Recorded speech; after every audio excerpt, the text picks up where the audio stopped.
Quando tipos diferentes de pessoas se reúnem em um único lugar, ideias são trocadas e surgem novas possibilidades. A cidade é uma espécie de cérebro, criando e processando novas ideias. A luz era um tema predominante na época. A chama da livre curiosidade humana.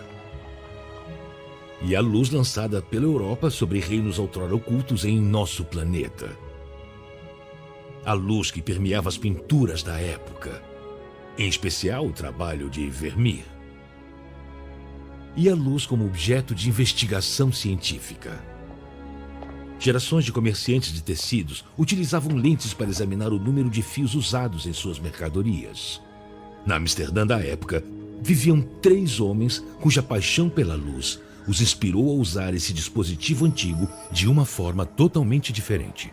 Eles apontaram as lentes dos mercadores de tecido para objetos que ninguém nunca tinha imaginado ver de perto.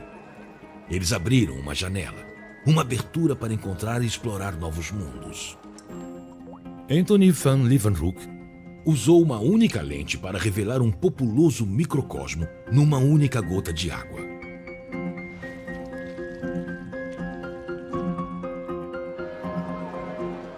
Um amigo dele, Christian Huygens, usou 2 lentes para observar estrelas, planetas e luas com definição suficiente para revelar detalhes. Huygens foi o primeiro a ver que os anéis de Saturno não tocavam o planeta. E o primeiro a entender o que eles realmente eram. Ele também descobriu a maior lua de Saturno, Titã. Huygens, assim como Bruno, acreditava que as estrelas eram outros sóis, orbitados por seus próprios sistemas de planetas e luas. Apesar da inquietação provocada por essa contradição nos corações e mentes dos líderes do iluminismo, somente um homem ousou encarar abertamente essa questão. Ele era outro mago da luz. Baruch Spinoza foi membro de uma congregação judaica de Amsterdã durante a adolescência. Mas aos 20 e poucos anos ele começou a falar publicamente sobre uma nova visão de Deus. O Deus de Spinoza eram as leis físicas do universo. Seu texto sagrado era o livro da natureza.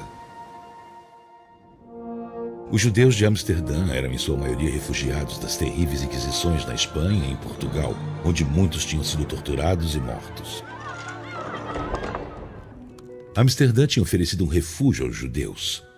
Eles devem ter considerado as ideias radicais de Spinoza uma ameaça à segurança que conquistaram com esforço na Holanda. Eles excomungaram o jovem rebelde e decretaram que ele deveria ser banido para sempre.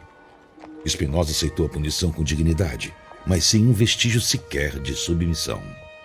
Ele se mudou para uma cidade próxima, Haia, onde foi ainda mais longe, ousando escrever que a Bíblia não fora ditada por Deus, e sim escrita por mãos humanas. Spinoza escreveu: "Não procure por Deus nos milagres. Milagres são violações das leis da natureza. Deus é mais bem compreendido no estudo dessas leis." Ninguém jamais tinha dito essas coisas em voz alta antes. Spinoza sabia que estava testando os limites da livre expressão, mesmo na Holanda.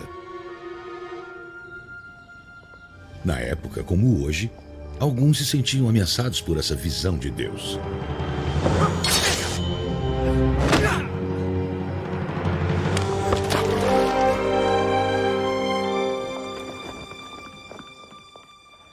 Spinoza continuou escrevendo e falando sobre sua visão revolucionária de Deus, sempre usando sua capa cortada como uma medalha de honra.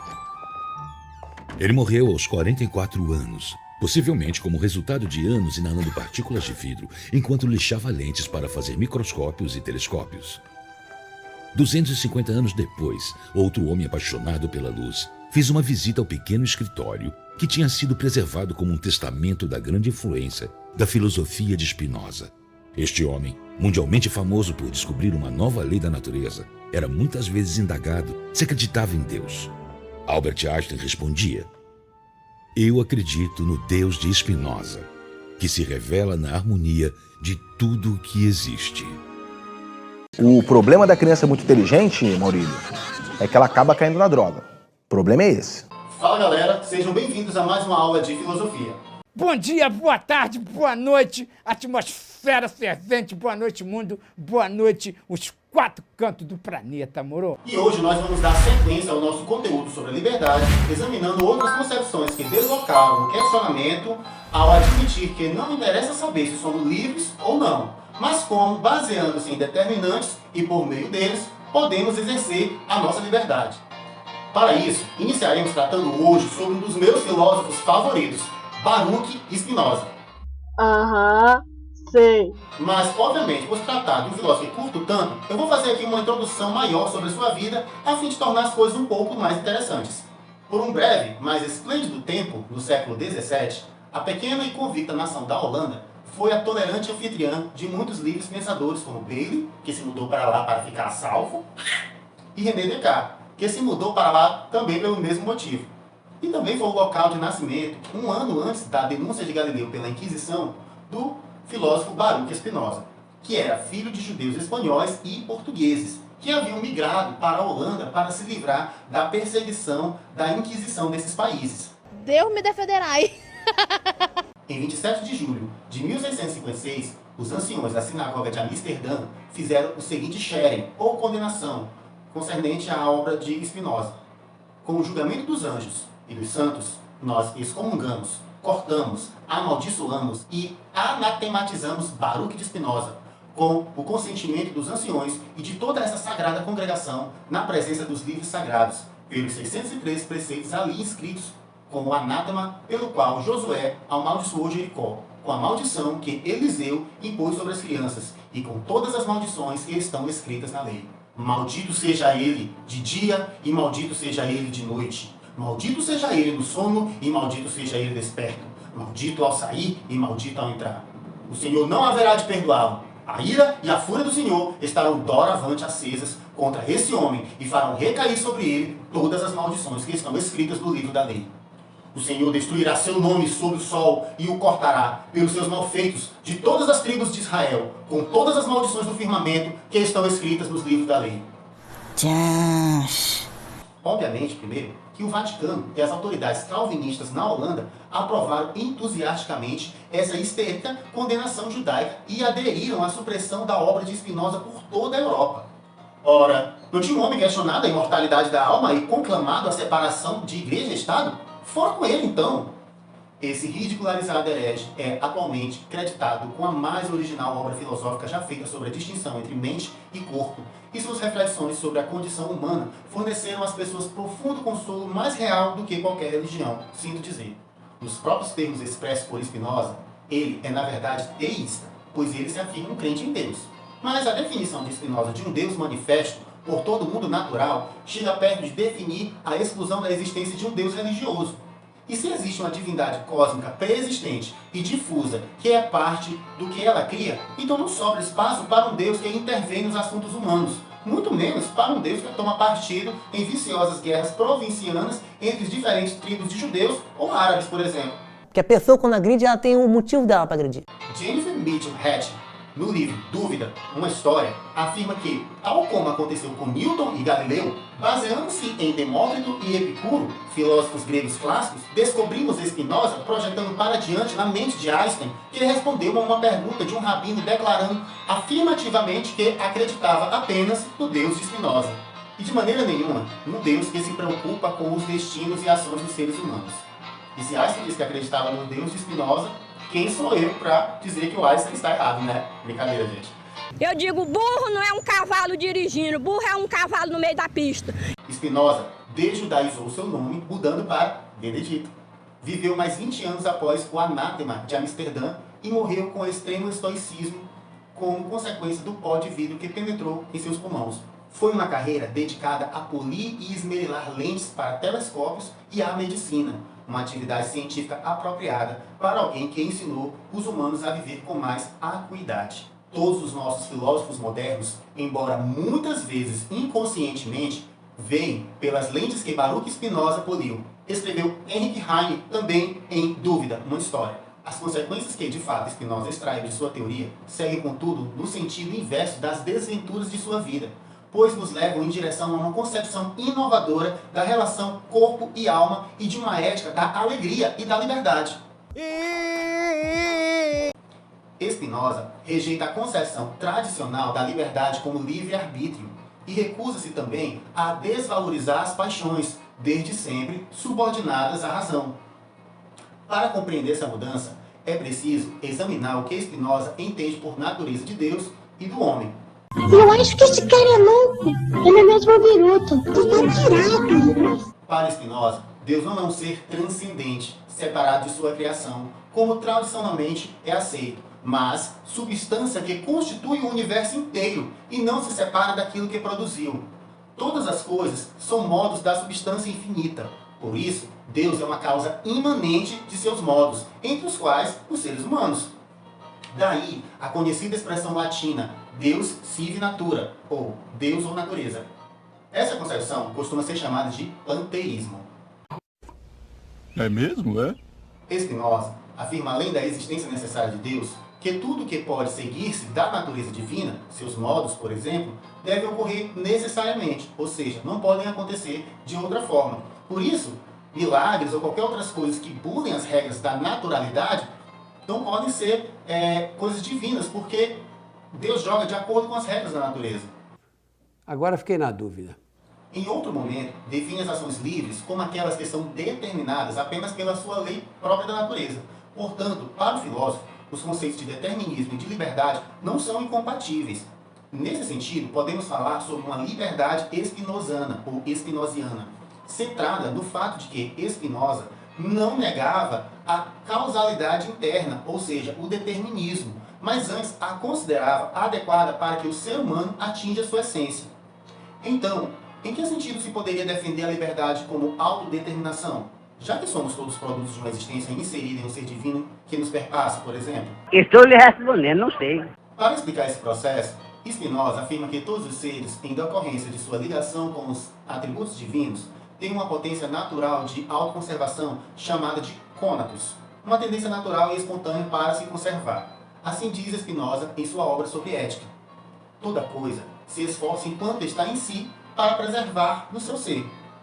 Como é natural que todo ser vise preservar no seu ser, isso significa que queremos existir de acordo com a natureza e não contra ela. Portanto, é o conhecimento racional que nos permite distinguir os desejos verdadeiros, que são os próprios de nossa natureza, daqueles que nos afastam dela.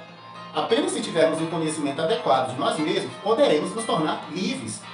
Já os falsos desejos decorrem de um conhecimento inadequado por serem estimulados exteriormente a se constituírem fonte de fantasia e ilusões. Os afetos que nos escravizam são aqueles que nos tornam estranhos a nós mesmos e, dessa maneira, impedem a expressão plena de nossa natureza. Daqui já dá para ver que quem acredita em um Deus transcendente ou em ideologias ou qualquer outra forma de construto hipotético não deve gostar muito do que escreveu Spinoza. E continua o mestre. Quando a potência de existir, que é o desejo, se realiza conforme nossa natureza, sentimos alegria. Em contrapartida, se essa natureza é contrariada, sentimos tristeza. Alegria e tristeza são paixões, dimensões de nossa afetividade. No caso da tristeza, quando nos orientamos por valores exteriores a nós mesmos, nos tornamos heterônomos, isto é, nossa ação não é comandada por nós mesmos, mas pelos outros. Quando ocorre o contrário, ou seja, a realização do desejo que atende a uma necessidade positiva, nos permite agir para realizar o nosso ser, isso nos traz alegria e libertação, porque aumenta a nossa potência de ser. Bateu uma salva de palma aqui pro profissional. Essa concepção de uma ação moralmente livre, pautada na autonomia dos indivíduos, fará eco em outros grandes nomes da filosofia posterior a Spinoza, em especial na filosofia de Immanuel Kant. Mas, por enquanto, fiquemos com a perspectiva racionalista de Alain, que é pseudônimo de Émile Auguste Chartier, que faz parte do racionalismo francês, herdeiro de Descartes, Kant e também, obviamente, de Spinoza. Alain traz uma perspectiva racionalista que privilegia a consciência moral como capacidade intelectual do conhecimento. Conforme essa visão, não há como negar que o ser humano sofre influências da cultura por ele herdada, do tempo e do espaço em que vive. No entanto, por ser consciente, o ser humano é capaz de conhecer esses condicionamentos. Com base na consciência das causas e não a revelia delas, é possível construir um projeto de ação. Portanto, encontramos a liberdade no poder de transformação sobre a natureza do mundo e sobre a própria natureza humana. Como exemplo da relação determinismo e liberdade, André Verges e Dennis Hausmann, no livro A História dos Filósofos Ilustrados pelos Textos, trazem uma passagem que, além, conta que, quando ele era criança, acreditava que os barcos navegavam de acordo com a direção do vento. Se você alguma vez já observou um barco de pesca, quando navega contra o vento, suas voltas, seus enganos, seus zigue-zagues, você bem sabe o que é querer. Pois esse oceano nada quer de nós, nem mal, nem bem. Não é inimigo nem amigo. Se todos os homens morressem, se toda a vida se extinguisse, ele continuaria a se agitar. E esse mesmo vento sopraria segundo o sol. E, do mesmo modo, a prancha sobe e desce segundo a densidade, de acordo com essa lei invariável que faz com que cada gota d'água seja levada pelas outras. E se estende uma vela ao vento, o vento a empurra. Com a marola se abre ao corte da quilha e resiste à ultrapassagem. Após o que tudo isso observado, o homem se arrisca, orienta sua vela pelo mastro, vegas e cordames, apoia seu leme na onda corrente, corta caminho com sua marcha oblíqua, vira e recomeça, avançando contra o vento, pela própria força do vento. Portanto, segundo a lei, em seus discursos livres, a causalidade não é ignorada, mas introduz-se aí uma outra causa, que é a consequência do determinismo, que transforma o sujeito em ser atuante e não simples efeito passivo das causas que agem sobre ele. Isso significa, pessoal, que a ação livre concretiza-se no trabalho do indivíduo como ser consciente e prático. Portanto, nós não somos seres passivos da realidade. Nós não somos seres simplesmente vítimas das leis da natureza. Nós usamos a natureza ao nosso favor e ao nosso bel prazer. Bom, galera, eu vou ficando por aqui. Eu espero que vocês tenham gostado e espero que tenham compreendido o conteúdo. E eu conto com vocês na nossa próxima aula. Beleza? Falou! Foi ótimo. Foi.